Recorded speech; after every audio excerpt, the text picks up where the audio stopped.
Good morning. Welcome to session 6 of chapter 1 of consignment accounting, and we are straight away moving on to the problem. 1000 Maharaja mixes costing rupees 10 lakh were sent on consignment. So 1000 Maharaja mixes, here name of consignor and consignee are not given. In this case you need not mention it. So consignor has sent goods worth rupees 10 lakh on consignment to consignee. So the first and foremost journal entry is consignment account data to consignee's account. In all the consignment problems you will find the first entry will be consignment account data to goods sent on consignment. For the journal entry the amount will be 10 lakh rupees. Consignor spent 36,000 on freight. So consignor na expense 36,000. 20 mixes were destroyed during transit. ಇಲ್ಲಿ ಕನ್ಸೈನ್ಮೆಂಟನ್ನು ಕಳಿಸ್ಕೊಡುವಾಗ consignor 1000 ಮಿಕ್ಸಿಯನ್ನು ತಗೊಂಡು ಬರುವಾಗ 20 ಮಿಕ್ಸೀಸು loss ಆಗ್ತದೆ. Okay, so ಟ್ರಾನ್ಸಿಟಲ್ಲಿ ಅಂತಂದರೆ ಮಾರ್ಗ ಮಧ್ಯದಲ್ಲಿ ಹಾಳಾಗಿ ಬಿಡ್ತದೆ. ಸೊ ಇಲ್ಲೀಗ ಕನ್ಸೈನಿಗೆ ಗೂಡ್ಸು ತಲುಪುವ ಮೊದಲೇ ಹಾಳಾಗಿದೆ. ಓಕೆ, ಸೊ ನಾನು ಎಕ್ಸ್ಪ್ಲೈನ್ ಮಾಡುವಾಗ you have to picturise the things. Okay, consigner 1000 ಮಿಕ್ಸಿಯನ್ನು ತಗೊಂಡು ಕನ್ಸೈನಿಗೆ ಸೇಲ್ ಮಾಡುವ ಪರ್ಪಸ್ಸಿಗೆ ಸೇಲ್ ಮಾಡು ಅಂತ ತಗೊಂಡು ಬರುವಾಗ ಮಾರ್ಗ ಮಧ್ಯದಲ್ಲಿ 20 ಮಿಕ್ಸೀಸು ಹಾಳಾಗಿ ಬಿಟ್ಟಿದೆ. ಯಾರ ಕೈಯಲ್ಲಿ ಹಾಳಾಗಿದೆ? ಕನ್ಸೈನರ್ನ ಕೈಯಲ್ಲಿ. Okay, not it reached to consignee. ನಾನಿದನ್ನು ಪರ್ಟಿಕ್ಯುಲರ್ ಆಗಿ ಯಾಕೆ ಹೇಳ್ತಾ ಇದ್ದೇನೆ ಅಂತ ಕೇಳಿದರೆ, ಎಬ್ನಾರ್ಮಲ್ ಲಾಸನ್ನು ಕ್ಯಾಲ್ಕುಲೇಟ್ ಮಾಡುವಾಗ ಇರುವಂತಹ formula cost price of the goods lost add proportionate non recurring expenses incurred by consignor proportionate non recurring expenses incurred by consignee. ಇದಕ್ಕೆ ಒಂದು ಎಕ್ಸಾಂಪಲ್ ಹೇಳಬೇಕು ಅಂತಂದರೆ, 100 ರುಪೀಸಿನ ಒಂದು ಬುಕ್ಕನ್ನು ಪರ್ಚೇಸ್ ಮಾಡಲಿಕ್ಕೆ ನೀವು ಆಟೋದಲ್ಲಿ 50 ರುಪೀಸ್ ಕೊಟ್ಟು ಹೋಗ್ತೀರಿ ಅಂತಂದರೆ ಆ ಬುಕ್ಕಿನ ವ್ಯಾಲ್ಯೂ 150 ರುಪೀಸ್ ಆಗ್ತದೆ. ಯಾಕೆ ಅಂತ ಕೇಳಿದರೆ, ನಿಜವಾಗ್ಲೂ 100 ರುಪೀಸ್ ಆದ್ರೂ ಬುಕ್ಕಿಂದು 50 ರುಪೀಸ್ ಆಟೋ ಚಾರ್ಜ್ ನೀವೇನು ಪೇಮೆಂಟ್ ಮಾಡಿದ್ದೀರಿ ಅದು ಅದಕ್ಕೆ ಆ್ಯಡ್ ಆಗಿ ಬಿಡ್ತದೆ. ಸೊ ಅದೇ ಥರ ಇಲ್ಲೂ ಗೂಡ್ಸನ್ನು ತಗೊಂಡು ಬರುವಾಗ ಅವನು 36,000 ಎಕ್ಸ್ಪೆನ್ಸನ್ನು ಅದರ ಮೇಲೆ ಇನ್ಕರ್ ಮಾಡಿದ್ದಾನೆ. ಆದ್ದರಿಂದ value of that goods increases by 36,000. Okay, so ಇಲ್ಲಿ ಗೂಡ್ಸ್ ಡಿಸ್ಟ್ರಾಯ್ ಆಗಿದೆ, ಮಿಕ್ಸಿಸ್ ಡಿಸ್ಟ್ರಾಯ್ ಆದದಕ್ಕೂ ಆ ಎಕ್ಸ್ಪೆನ್ಸು ಆ್ಯಡ್ ಮಾಡಿ ತಗೊಳ್ಬೇಕು. Consignee incurred the following expenses on consignment. See here, 9,000 by way of duty and clearing charges, 10,000 by way of advertisement. Two expenses are incurred totaling 19,000, where I have given one list of recurring and non-recurring expenses incurred by consignor and consignee. ಅಲ್ವಾ, consignor ಮತ್ತು consignee ಖರ್ಚು ಮಾಡುವಂತಹ recurring ಮತ್ತು ನಾನ್ recurring ಎಕ್ಸ್ಪೆನ್ಸ್ಗಳ ಲಿಸ್ಟನ್ನು ಕೊಟ್ಟಿದ್ದೇನೆ. ಅದರ ಪ್ರಕಾರ duty and clearing charges incurred by consignee non recurring, advertisement expense incurred by consignee is recurring, ಅಂದರೆ ಆಗಾಗ ಆಗುವಂಥ ಖರ್ಚು. ಕನ್ಸೈನಿ ಸೋಲ್ಡ್ 780 ಮಿಕ್ಸಸ್, ಸೇಲ್ಗಿರುವಂತಹ journal entry. Find out the value of abnormal loss and consignment stock. In this problem you are neither asked to prepare journal entries nor the ledger accounts, rather you are asked to calculate abnormal loss and consignment stock. Let's go for calculating the values. Let's see how to calculate abnormal loss. Here cost price of, here calculation of abnormal loss. Abnormal loss ಎಷ್ಟು loss ಆಗಿದೆ? 20 ಮಿಕ್ಸಿಸ್ಗೆ ಮಾತ್ರ calculate ಮಾಡಬೇಕು. Cost price is ಎಷ್ಟು ವರ್ತಿನ goods? 10 lakh. Okay, so 10 lakh divided by how many mixies? 1000 mixies into ಎಷ್ಟು loss ಆಗಿದೆ? 20 ಮಿಕ್ಸೀಸ್. ಅಂದರೆ ಇದನ್ನು ನಾನು ಮೀನಿಂಗ್ ಸೆಂಟೆನ್ಸಲ್ಲಿ ಹೇಳಬೇಕು ಅಂತಂದರೆ, 1000 ಮಿಕ್ಸೀಸಿಗೆ 10 ಲ್ಯಾಕ್ ರುಪೀಸ್ ಖರ್ಚಾಗಿದೆ. ಸೊ 10 ಲ್ಯಾಕ್ ರುಪೀಸು 20 ಮಿಕ್ಸೀಸಿಗೆ ಎಷ್ಟು? 20,000. Add proportionate, this is the formula you have to buy it. Okay, cost price, add proportionate non-recurring expenses of consignor, add proportionate non-recurring expenses of consignee. So proportionate non-recurring expenses of consignor ಅಂತಂದರೆ 1000 ಮಿಕ್ಸೀಸಿಗೆ 36,000 ಖರ್ಚು ಮಾಡಿದ್ದಾನೆ. ಇಲ್ಲಿ ನೋಡಿ, expenses of consignor 36,000 ಖರ್ಚು ಮಾಡಿದ್ದಾನೆ. 20 ಮಿಕ್ಸೀಸಿಗೆ ಎಷ್ಟು? 720 rupees. So add proportionate non recurring expenses of ಕನ್ಸೈನಿಯ ಎಕ್ಸ್ಪೆನ್ಸ್ ಪ್ರಾಬ್ಲಮಲ್ಲಿ ಕೊಟ್ಟಿದ್ರೂ ಇದಕ್ಕೆ ನೀವು ಬರಿಬೇಕಾಗಿಲ್ಲ. ಯಾಕೆ ಅಂತಂದರೆ ಆಲ್ರೆಡಿ ನಾನು ಹೇಳಿದ ಹಾಗೆಯೇ ಪಿಕ್ಚರೈಸ್ ಮಾಡ್ತಾ ಬನ್ನಿ ಹೇಳಿದ್ದನ್ನು. ಗೂಡ್ಸ್ ಅಲ್ಲಿಂದ ಕನ್ಸೈನರ್ ತಗೊಂಡು ಬರ್ತಾ ಇದ್ದಾನೆ, ಮಾರ್ಗ ಮಧ್ಯದಲ್ಲಿ 20 ಮಿಕ್ಸೀಸ್ ಅವನ ಕೈಯಲ್ಲೇ ಹಾಳಾಗಿದೆ, ಕನ್ಸೈನಿಗೆ ರೀಚ್ ಆಗಿಲ್ಲ ಇನ್ನೂ. ಆದ್ದರಿಂದ ಕನ್ಸೈನಿ ಖರ್ಚು ಮಾಡಿದ್ದನ್ನು ನಾವು ಆ್ಯಡ್ ಮಾಡಬೇಕಾಗಿಲ್ಲ. So if abnormal loss happened in the hands of consignor, okay, you need, while calculating the value of abnormal loss, you need not add consignee's non-recurring expense. But formula ಹಾಗೆ ಇರ್ತದೆ, ಇದು ನಿಲ್. 20,720 is the value of abnormal loss. Next, consignment stock. ಅದಕ್ಕೂ ಹಾಗೇನೆ formula. Total ಇಲ್ಲಿ total cost price, ಇಲ್ಲಿ second ನೋಡ್ಕೊಳ್ಳಿ, calculation of value of closing stock. Closing stock ಅಂದರೆ ವರ್ಷದ ಕೊನೆಗೆ, ಅಂದರೆ ಕನ್ಸೈನ್ಮೆಂಟ್ ಪಿರಿಯಡಿನ ಕೊನೆಗೆ ಕನ್ಸೈನಿಯಲ್ಲಿ ಸೇಲ್ ಆಗದೆ ಉಳಿಯುವಂತಹ ಸ್ಟಾಕಿಗೆ ಕನ್ಸೈನ್ಮೆಂಟ್ ಸ್ಟಾಕ್ ಅಥವಾ ಕ್ಲೋಸಿಂಗ್ ಸ್ಟಾಕ್ ಅಂತ ನಾವು ಕರಿತೇವೆ. ನಮ್ಮ ಕಾಮರ್ಸಿನ ಆಡುಭಾಷೆಯಲ್ಲಿ ಅಂತಂದರೆ ಫೈನಲ್ ಅಕೌಂಟ್ಸ್ ಮಾಡುವಾಗ ಅದು ಕ್ಲೋಸಿಂಗ್ ಸ್ಟಾಕು. ಇಲ್ಲಿ ಕನ್ಸೈನ್ಮೆಂಟ್ ಪೀರಿಯಡಿನ ಎಂಡಿಗೆ ಇರುವಂಥದ್ದು consignment stock. It is nothing but closing stock, closing consignment stock. ಅದಕ್ಕೂ same formula. Cost price, add proportionate non recurring expenses of consignor, add proportionate non recurring expenses of consignee. ಇವಾಗ ಎಷ್ಟು stock ಉಳಿದಿದೆ ನೋಡುವ. First ಪ್ರಾಬ್ಲಮಿಗೆ ಬನ್ನಿ. 1000 mixie ಇದೆ, ಮಿಕ್ಸೀಸ್ ಕಳಿಸ್ಕೊಟ್ಟಿದ್ದಾನೆ consignor. ಏನಾಯಿತು, ಮಾರ್ಗ ಮಧ್ಯದಲ್ಲಿ 20 ಮಿಕ್ಸೀಸ್ ಹಾಳಾಗಿ ಹೋಯಿತು. ಸೊ ಇನ್ನೆಷ್ಟು, what is the remaining number of mixies? 1000 minus 20, 980 mixies ಇದೆ ಅಲ್ವಾ. 980 mixies consignee got 980 mixies for sale. So consignee ಎಷ್ಟು ಸೇಲ್ ಮಾಡಿದ್ದಾನೆ? 780 ಮಿಕ್ಸೀಸ್ ಸೇಲ್ ಮಾಡಿದ್ದಾನೆ. 200 ಮಿಕ್ಸೀಸ್ ಸ್ಟಾಕಲ್ಲಿದೆ. See, total number of mixes consigned 1000, abnormal loss 20, 980 mixes remained, units sold is 780 and closing stock is 200. Okay, here you might have seen it, right? Next, ಇದು number of mixes remained. ಇದು value ಅಲ್ಲ, number of quantity of mixes. ಇನ್ನು value ಎಷ್ಟಿದೆ ನೋಡುವ. Cost price same method. 10 lakh mixes, 10 lakh rupees for 1000 mixes for 200 ಅಲ್ಲಿ ಉಳ್ಕೊಂಡಂಥದ್ದು it is 2 lakh. At proportionate non recurring expenses 36,000 divided by 1000 into for 1000 mixes ಈ incurred 36,000, for 200 ಮಿಕ್ಸೀಸ್ 7,200. ಇಲ್ಲಿ ಕನ್ಸೈನಿಯ expense ಕೂಡ add ಮಾಡಬೇಕು. ಯಾಕೆ ಮಾಡಬೇಕು ಕೇಳಿದರೆ, ಅಲ್ಲಿ 1000 ಮಿಕ್ಸಿಯನ್ನು ಕನ್ಸೈನರ್ ತಗೊಂಡು ಬರುವಾಗ 20 ಮಿಕ್ಸೀಸ್ ಹಾಳಾಗಿ 980 ಮಿಕ್ಸೀಸ್ ಕನ್ಸೈನಿಗೆ ಸಿಕ್ಕಿದೆ. ಸೊ ಕನ್ಸೈನಿ ಅದನ್ನು ಸೇಲ್ ಮಾಡಿ 780 ಮಿಕ್ಸೀಸ್ ಸೇಲ್ ಮಾಡಿ 200 ಅವನ ಕೈಯಲ್ಲಿ ಉಳ್ಕೊಂಡಿದೆ ಅಂತಂದರೆ ಕ್ಲೋಸಿಂಗ್ ಸ್ಟಾಕಲ್ಲಿ ಕನ್ಸೈನಿ ಮಾಡಿದಂತಹ ಎಕ್ಸ್ಪೆನ್ಸು ಕೂಡ ಸೇರಿದೆ. ಓಕೆ, ಕೊನೆಗೆ ಉಳಿಯುವಂಥದ್ದು ಕನ್ಸೈನಿ ಖರ್ಚು ಮಾಡಿನೂ ಅದು ಸೇಲ್ ಆಗದೇ ಉಳಿದಂಥದ್ದು. ಅದರಿಂದಾಗಿ closing stock, while calculating closing stock, you have to add consignee's expenses. Okay, and the value of a stock increases by the amount expended on the goods by consignee. So ಇದು ಎಷ್ಟು ಕೇಳಿದರೆ ಕನ್ಸೈನಿಯ ನಾನ್ recurring ಮಾತ್ರ. ನಾನು ಆವಾಗಲೇ ಹೇಳಿದ ಹಾಗೆಯೇ ಕೊಟ್ಟ ಲಿಸ್ಟಿನ ಪ್ರಕಾರ ನೋಡೋದಿದ್ದರೆ ಇಲ್ಲಿ duty and clearing charges non recurring, advertisement recurring, ಅಂದರೆ 9,000 ಮಾತ್ರ ಕನ್ಸಿಡರ್ ಮಾಡಬೇಕು. ಸೊ 36,000 ಡಿವೈಡೆಡ್ 9,000 ಇಲ್ಲಿದೆ ನೋಡಿ. 9,000 ಡಿವೈಡೆಡ್ ಬೈ 980, 1,000 ಅಲ್ಲ 980. ಯಾಕೆಂದರೆ 20 ಹೋಗಿದೆ. ಸೊ 980 ಮಾತ್ರ ಕನ್ಸೈನಿಗೆ ಸಿಕ್ಕಿದೆ. ಈಗ ನೀವು ಯಾವತ್ತು ಆಲ್ವೇಸ್ ಬೇರ್ one thing in mind, that while preparing consignee's accounts you have to see from the point of view of a consignee. ಕನ್ಸೈನರ್ನ ಅಕೌಂಟ್ ಮಾಡೋದಿದ್ದರೆ ನೀವು ಕನ್ಸೈನರ್ ಆಗಿ ಥಿಂಕ್ ಮಾಡಬೇಕು. ಓಕೆ, ನಾನು ಗೂಡ್ಸನ್ನು ಕಳಿಸ್ಕೊಡ್ತಾ ಇದ್ದೇನೆ, ನನ್ನ ಸೈಡಿಂದ ನಾನು ಆಲೋಚನೆ ಮಾಡಿ ಐ ಆಮ್ ದ ಕನ್ಸೈನರ್ ಹೇಳಿ ಆಲೋಚನೆ ಮಾಡಬೇಕು. ನೆಕ್ಸ್ಟ್, ಕನ್ಸೈನಿ ಅಕೌಂಟ್ಸನ್ನು ಮಾಡುವಾಗ you have to think from the perspective of consignee.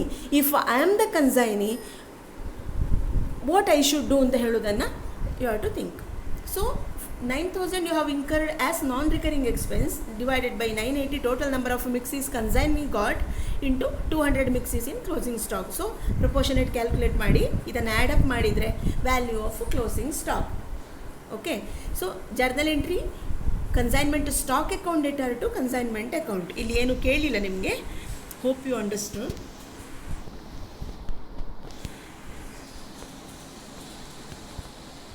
And moving on to the next problem. Problem on credit sales. Lion sent 100 bicycles costing rupees 2000 each to the tiger to be sold at his risk. ಇಲ್ಲಿ Lion sent 100 bicycles costing rupees 2000 each to the tiger. To tiger. Okay. So tiger is consignee, Lion is consignor. To be sold at his risk. ಅಂದರೆ Tiger ಅವನ ಒಂದು ರಿಸ್ಕಲ್ಲಿ ಅದನ್ನು sale ಮಾಡಬೇಕು. Tiger was to get a commission at 6% on bicycles sold. First consignment account debtor to goods sent on consignment. Lion sent 100 bicycles costing 2000 each. 2000 into 100, so 2 lakh rupees ಅನ್ನು consignment account. Next Tiger was to get a commission of 6% on sales. ಕಮಿಷನಿಗೆ journal entry consignment account debtor to consignee's account. So 6% on sales. Sales ಎಷ್ಟು ಮಾಡಿದ್ದಾರೆ ಅಂತೇಳಿ ಕೊಡಲಿಲ್ಲ. So 6% on sales.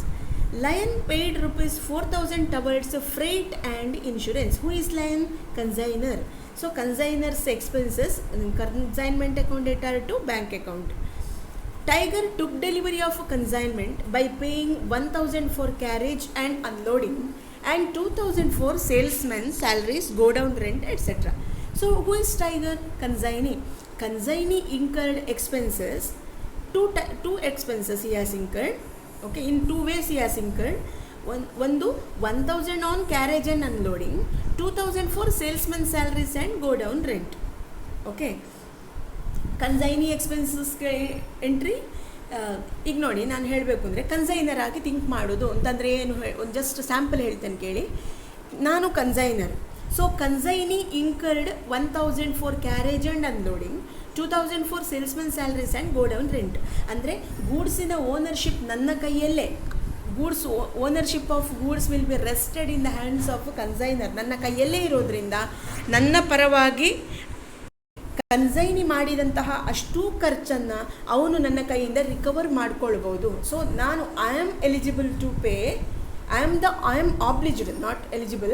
I am obliged to pay 1000 and 2000, 3000 rupees to consignee. So journal entry consignment account data to consignee's account.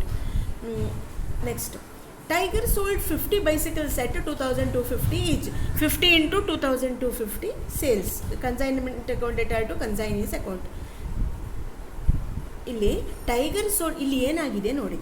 Tiger sold 50 bicycles at 2250 each for cash and 30 bicycles on credit.